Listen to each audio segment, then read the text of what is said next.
Crystal.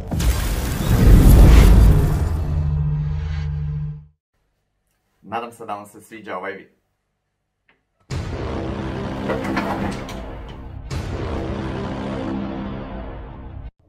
Deepfakesi su zapravo sintetički mediji u kojima se lice originalne osobe zamjenjuje sa licem osobe po želji. Riječ deepfake dolazi od dvije riječi na engleskom. Deep koja označava deep learning, dakle imamo uključenu nekakvu umjetnu inteligenciju, i druga riječ fake koja označava nešto što je lažno. Deepfakesi nastali su 2014. godine kada ih je izumio Ian Goodfellow, koji je tada bio student. Deepfakesi nastaju treniranjem dubokih neuronskih mreža nad nekakvim skupom podataka. Taj skup podataka recimo mogu biti vaše slike s društvenih mreža. Deepfakes tehnologija naučit će značajke, izraze i mimike vaših lica i moći će ih zalijepiti na neku drugu osobu koja želi ukrasti recimo vaš identitet. No da bi stvar bila još ozbiljnija i gora, ne samo da se krade mimika lica, nego deepfake tehnologija može čak i uzeti vašu boju glasa, te tako se može činiti na nekom videu da vi izgovarate nešto što vi niste nikada niti snimili, niti izgovorili. Prije samo godinu dana deepfake video mogao se raspoznati golim okom. Danas je to gotovo nemoguće. Pretpostavlja se da je na internetu trenutno oko 15.000 deepfake videa, a procjene su da će se u sljedećih 8 mjeseci taj broj udvostručiti. Tehnologija je postala dostupna svima, pa čak sada imamo i nekakve besplatne aplikacije koje se bave time. Na pitanja jesu li deepfakes videi prijetnja za nacionalnu sigurnost i hoće li uzrokovati smrt medija kakvih danas znamo, odgovorit ćemo u nastavku pomoću nekoliko primjera. Pa hajmo na prvi primjer. Sada ću vam tu na ekranu pokazati kako se Bill Haderovo lice transformira u lice Toma Cruisa. Face me, you know? So he sat down next to me, he's like,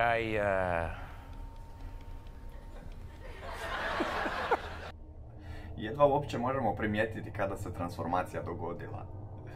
Idemo sada pogledati još jedan primjer kratki kako se lice Toma Cruisa deepfake-a vraća natrag u originalno lice Billa Hadera. I love your work. And I went, oh, thanks, I love your work too. Ovo je zastrašujuće. A sada samo zamislite da je ovo bilo tek prije prilike godinu i pol dana.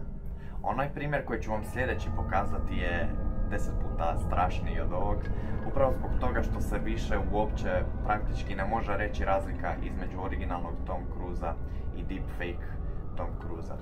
Pa bacimo se na posao. I'm gonna show you some magic. It's the real thing. I mean, it's all the real thing. Meni je ovaj video prestrašan. Znači, prvi put sam ga vidio na TikToku prije nekoliko dana i nisam niti posumnjao da to nije Tom Cruise. Međutim, kada sam ušao u comment section, ljudi su već znali da je to deepfake video i ja sam ostao šokiran i malo sam počeo razmišljati o tome što nas sve čeka u budućnosti, tako i nastao ovaj video.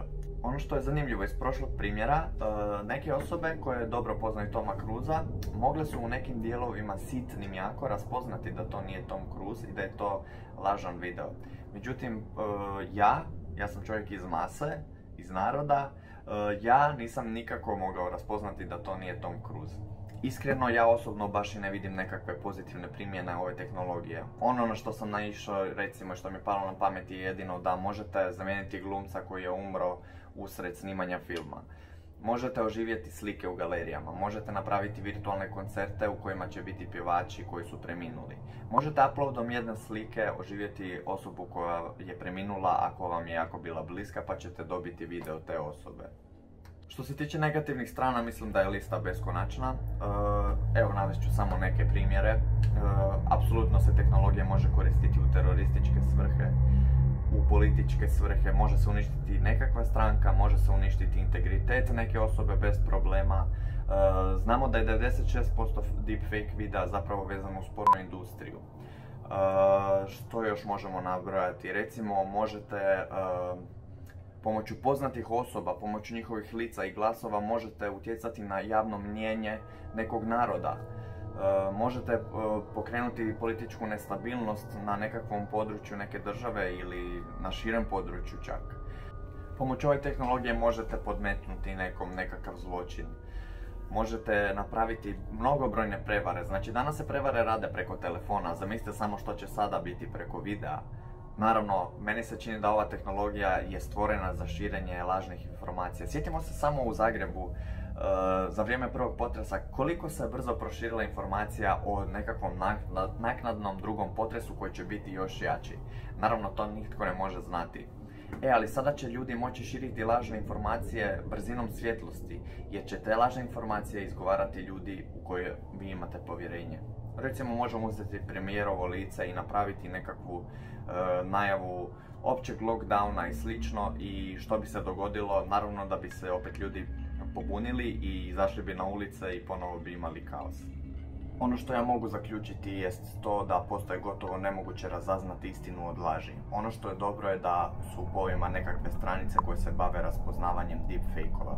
To je sada utakmica između dva svijeta. Mislim da bismo trebali početi ulagati u anti-deepfake tehnologije, koristiti digitalne potpise i verifikaciju videa, napraviti svoje sustave koji će to raditi. Ja vjerujem da smo svi mi do prije nekoliko godina vjerovali svemu što vidimo na društvenim mrežama u obliku fotografija. Onda smo saznali da postoji Photoshop i da se ne može vjerovati svemu. Sada, nažalost, više ne možemo vjerovati niti onome što gledamo, što je video. Ono što je najgore, više niti ne možemo čak vjerovati live streamovima.